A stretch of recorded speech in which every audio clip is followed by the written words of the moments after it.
बड़े भाग्यशाली हैं ये परम श्रद्धेय पूज्य प्रातः स्मरणीय संकीर्तनाचार्य श्री पंडित शिव शंकर जी दीक्षित दादाजी के सुपुत्र हैं, ज्येष्ठ सुपुत्र हैं। दादाजी ने मानस जी का आश्रय लिया, संतों का आश्रय लिया और हरिनाम का आश्रय लिया।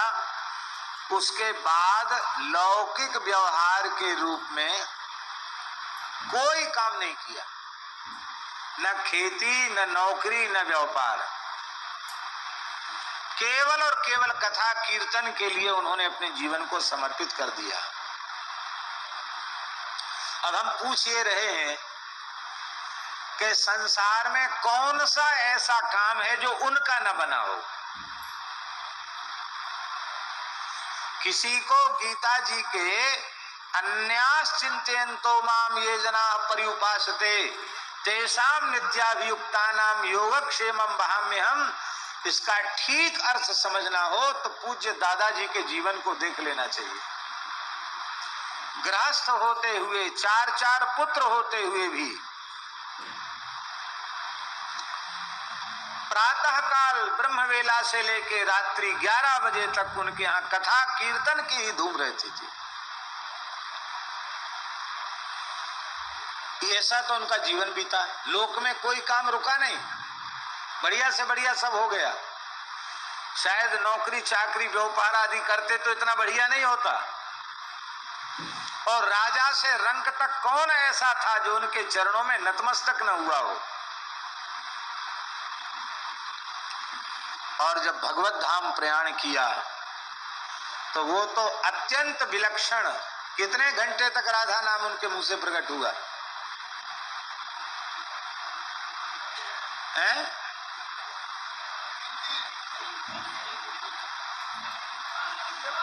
हाँ, तीनों दिन तक 24 घंटे राधा राधा राधा नाम का कीर्तन, जीवन भर महामंत्र का कीर्तन किया। और अंतिम में 3 दिन तक भाव समाधि की अवस्था में उनकी जिह्वा से निरंतर राधा नाम उच्चारण करते हुए उन्होंने श्री किशोरी जी के कुंज में प्रयाण किया। लोक भी बन गया, परलोक भी बन गया, क्या बाकी रह गया? गोस्वामी जी कह रहे हैं और प्रत्यक्ष देख लो, काश्याम मरणान मुक्ति ही, काशी में मरने से मुक्ति होती है। पर भैया काशी में मरने से नहीं, काशी में शिव जी राम नाम का उपदेश कर देते हैं इसलिए मुक्ति होती है। इसका मतलब है मुक्ति तो हरिनाम से होती है। काशी हूँ मरत उपदेशत महेश सोई, काशी में मरने वालों के कान में भी श्री राम तारक का ही उपदेश शंकर जी करते हैं। साधना अनेक चितई न चितलाई है, इसलिए हमारी समझ में तो ये आया है कि अनेक साधनों की ओर दृष्टि ही नहीं डालनी चाहिए। ये कर लेते तो बहुत अच्छा हो जाता, ये कर लेते तो बहुत अच्छा हो जाता, ये कर लेते तो बहुत अच्छा हो जाता। अरे सब छोड़ के नाम जप में क्यों नहीं लगते हो? एक ही साधे सब सधे, सब साधे सब जाए। केवल और केवल नाम का आश्रय क्यों नहीं लेते? तुलसीदास जी कह रहे हैं नाम का आश्रय ले लो, ज्यादा इधर उधर भटको मत।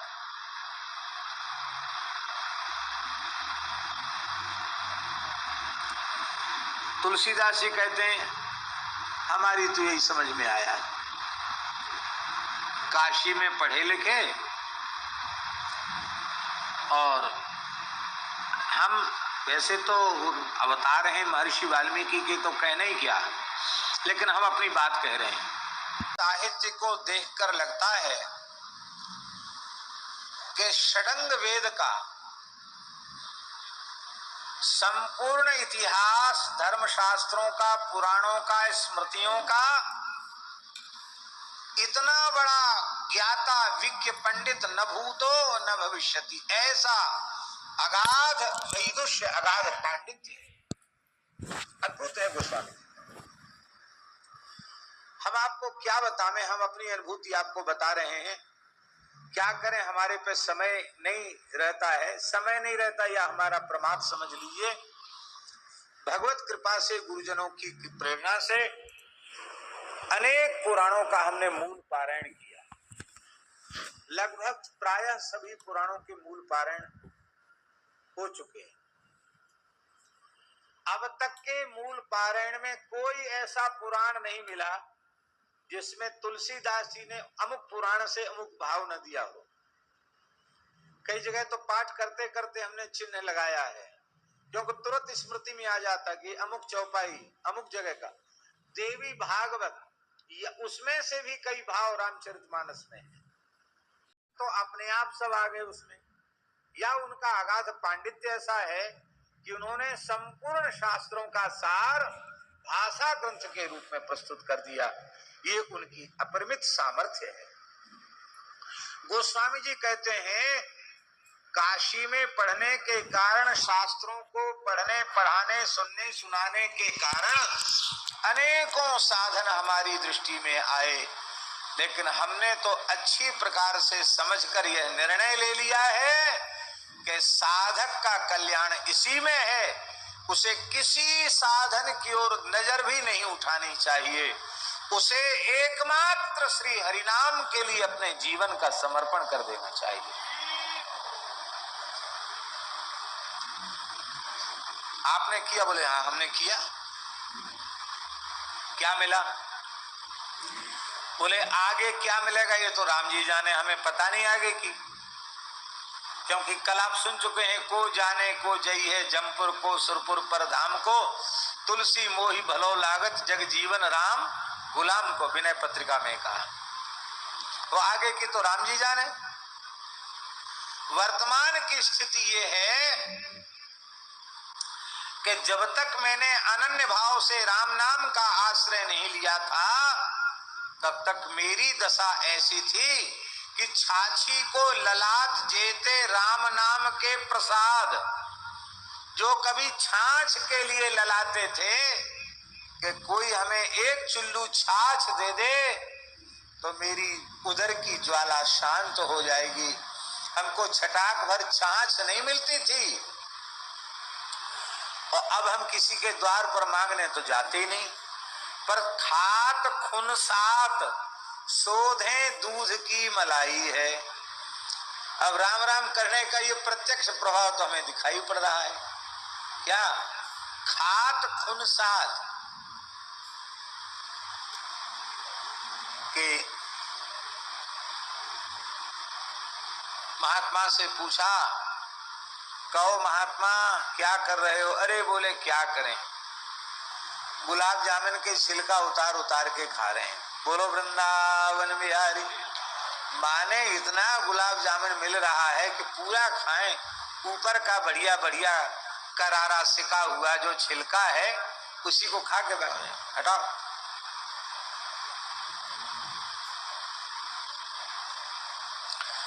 एक महात्मा थे गौड़ी परंपरा के, बड़े विनोदी थे, पूज्य श्री विपिन बिहारी दास जी महाराज।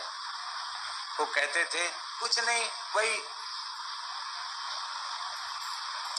मखाने की थोड़ी सी खीर बना लिया, उसमें ज्यादा नहीं 100-200 ग्राम गाय का घी छोड़ दिया, और ऐसे वो बताते थे, हमें तो भूल गया, कि ऐसी मेवा की साग बना ली और काय के पाउडर का, काजू के पाउडर का हलवा बना लिया, ऐसे कुछ बताते थे।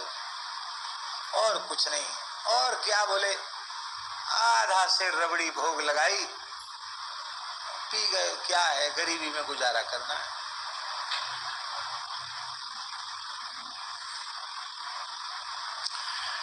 कहते अब स्थिति यह है कि पहले छाछ छठी, एक छठाक छाछ के लिए लालायित रहते थे। अब स्थिति यह है कि लोगों के मन में इतना भाव है कि किसी भी पद्धति से तुलसीदास जी हमारी वस्तु को भोग लगाकर ठाकुर जी को ग्रहण कर लें। तो लोग क्या करते हैं, सौंधे दूध की मलाई। सौंधा दूध जानते हैं? नहीं जानते। दूध तो दूध होता, सौंधा दूध क्या होता है? कोरे मटका में, कोरा मटका घड़ा, उस घड़े में बढ़िया ताजा छान करके दूध उसमें कंडा की आंच पर धीरे धीरे उबले, गर्म हो, कितना 4, 6, 8 घंटे होता रहे धीरे धीरे मध्यम आंच में। आपने देखा होगा, अनुभव किया होगा, यदि भाग्य होगा आपका तो हल्का गुलाबीपन आ जाता उस दूध में, मलाई में भी गुलाबीपन आ जाता है, और ऐसी वैसी मलाई नहीं पड़ती, एक सूत मोटी मलाई पड़ जाती है।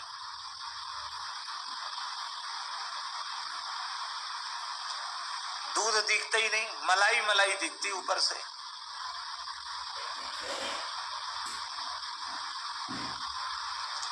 हमारे पूज्य गुरुदेव श्री खारचौक वाले महाराज जी, श्री पहाड़ी बाबा महाराज, स्थान में गाय हमेशा रहती थी, क्यों, खुला स्थान था और गायों के बीच में ही महाराज जी को रहने का अभ्यास था। दूध कमी होता था, क्योंकि छोटे बड़े मिला के 10-12 नग होते थे, तो 2-3 गैया दूध देने वाली, और उसी दूध में घी भी बना लेना है, उसी में छाछ भी, उसी में ठाकुर जी के लिए खोवा के पेड़े भी, और उसी दूध में शाम को सबको बांटना और स्वयं महाराज जी को लेना। दूध बचता नहीं था बिल्कुल भी, और सबको देते थे। स्थान में 20 मूर्ति है मान लो, तो 20 को भी मिलता था, चाहे भगत हो, गृहस्थी हो, चाहे साधु, विद्यार्थी, कोई हो, सबको मिलता था। पर मिलता कितना था, छोटी छोटी कटोरी लेके आओ, और चाहे तुम भगोना लेके आओ, मिलेगा उतना ही जितना उनको देना है। जिससे दाल साग चम्मच से जिससे देते हैं ना, इतना इतना बड़ा चमचा, बस उसको भर के उससे देते थे। और ये भी कहते थे जवान की 32 ही भीजना चाहिए, माने इतना दूध मिले कि 32 दांत भीज जाएं, गले के नीचे नहीं उतरना चाहिए। दांत दूध से 32 ही भीज गई, उतने में ही ताकत मिल जाएगी। ये राम जी का धरामृत है, ऐसा वैसा नहीं। और आने में किसी ने देर कर दी तो उसकी खैर नहीं, बदमाश नीच। देवताओं को दुर्लभ है, मनौने करारा अमृत के लिए है, तेरी जय तेरी, अमृत के लिए मनौने, अरे राम राम, अमृत के लिए मनौने। और जो ज्यादा सेवा करता उसको 1 चम्मच और दे देते, और कहते कोई बात नहीं, मैं तो सांप को दूध पिला रहा हूं, यूं कह देते, मैं जानता हूं जहर बढ़ेगा। तो वो भिन भिना जाता, नहीं नहीं नहीं, हम नहीं लेंगे दूध, चल बक बक करता है, पी ले। ज्यादा हमको मिलता था, आधा गिलास हमको मिलता था, और महाराज जी भी इतना ही लेते थे, 1.5 पाव के करीब, पर उसमें मलाई अधिक होती थी। पर वो दूध ऐसा कि हम आपको क्या कहें, उस दूध का स्वाद हम अब तक नहीं भूले हैं, वैसा दूध पिया ही नहीं, यहां भी नहीं पिया, मलुपीठ में भी, जड़खोर में भी नहीं पिया। आप लोग कहेंगे इतना बढ़िया देसी गैया क्यों नहीं पिया? महाराज जी जैसे ओटाते थे वैसे कोई ओटाने वाला नहीं, मूल बात है। सामने उनके धूना पर दूध धीरे धीरे होता, और अपनी की नजर उनके दूध पे बनी रहती। और कभी मिट्टी के पात्र में उनके आचार विचार ज्यादा था, तो मिट्टी का एक बार प्रयोग होने द्वारा प्रयोग नहीं करते थे, तो लोहे की कढ़ाई, चौड़ी कढ़ाई, उसमें दूध धीरे धीरे बस चलाते रहो, उबलता रहे, उबलते उबलते ऐसा हो जाता था दूध, और उसी में बढ़िया हाथरस का बिना केमिकल वाला देसी बूरा, और फिर ठाकुर जी को इतना बड़ा पीतल का गिलास, जिसमें एक बार में कम से कम 1-1.25 सेर दूध आ जाए। उस गिलास में आधा तो दूध होता था, और आधे गिलास में ऊपर ऊपर केवल मलाई होती थी, इतनी मलाई पड़ती थी। और जब ठाकुर जी को भोग लग गया था, महाराज इतने इतने दूध में भी ऐसे लगता था, हाँ तृप्ति है गई ऐसा।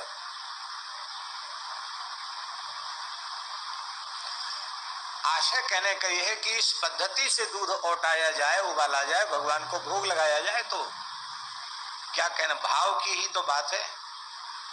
गोस्वामी जी करे ऐसे ही मिट्टी के माट मटकाओं में लोग बढ़िया भारतीय वेद लक्षणा गाय का दूध छान कर हमारे लिए उबालते हैं, अधोटा कर देते हैं, बढ़िया मिश्री केसर आदि मिलाते हैं और इतनी मोटी मलाई पड़ जाती है, फिर हमारे सामने धर देते, महाराज अपने रघुनाथ जी को भोग लगा के पाइए।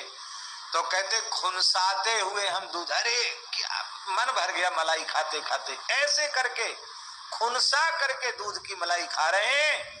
जिसको छाछ मिलना मुश्किल था एक समय में, आज केवल राम नाम के प्रभाव से खात खुनसात सोधे दूध की मलाई है। इसी के साथ हम आपसे आज विदा लेते हैं और आगे भी इस तरह की पौराणिक एवं धार्मिक कथाओं को सुनने के लिए चैनल को लाइक एवं सब्सक्राइब अवश्य करें। जी की निंदा तो नहीं ही होनी चाहिए, पर जो निंदा की योग्य है उसकी निंदा क्यों ना हो। आपने कोई निंदित कर्म किया और हमने उस निंदित कर्म का अपनी वाणी से वर्णन किया, तो आपके पाप का तो कोई प्रायश्चित हुआ नहीं, क्योंकि आपने किया नहीं तो होगा कैसे। बिना किए पाप का प्रायश्चित तो आपका हुआ नहीं। और हमने पहले उस पाप को कर्ण मार्ग से अपने भीतर स्थान दिया, मन में आया, बुद्धि में आया, फिर हमारी वाणी में आ गया, तो इतना पाप तो पहले ही हमारे भीतर आ गया। फिर जो पाप, महाराज जी, फिर जो पाप एक बार मन में आया है, बुद्धि में आया है, वाणी में आया है, वह दिन दूर नहीं कि वह पाप तुम्हारे व्यवहार में भी आ जाएगा। जो मन वाणी में आया है वो क्रिया में भी आएगा ही।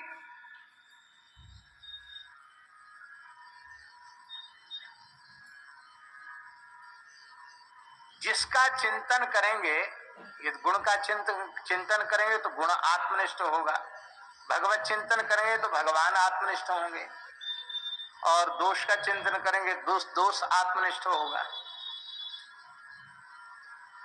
और ये बात बिल्कुल पक्की है, पाप करने वाले पापी को जो पाप लगता है वही पाप उस पाप की चुगली करने वाले